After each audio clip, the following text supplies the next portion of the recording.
Hi. In this video, I want to describe the second step of the CAPE cycle called assess. Now, there are two basic reasons for this step. The first, perhaps most obvious, is you're doing an assessment to get some good information, to get some data about your organization, about your vision for where the organization is going to be in the future. And so this information will help you obviously then create the plan, the third step of the CAPE cycle, as well as execute it over time. But a second and critically important step that may be overlooked is this is also an opportunity to really engage your team, to get your staff involved, your board involved, potentially some stakeholders. That we have a phrase at Mission Met that people support what they help create.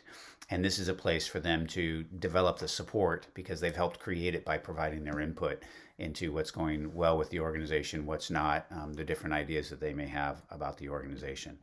Now, we approached the assessment process as a two-part framework.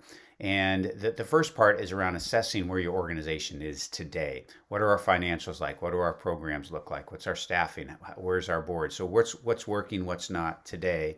And then the second part of the assessment is what's our hope for the future?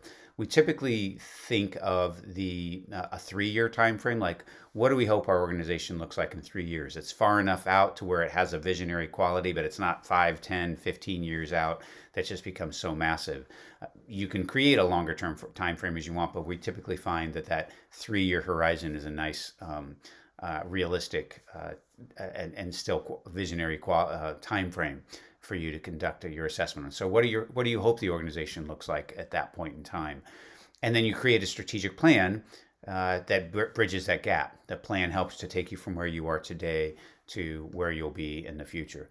Now, there's a zillion different ways you can assess the organization. We have a few tools that we can share with you around conducting an assessment of where you are today, where you are in the future. And in fact, optionally, you can conduct interviews and talk to stakeholders too. Not all organizations do that, but you can if you'd like to get some input from your funders or some key volunteers or whomever's those stakeholders.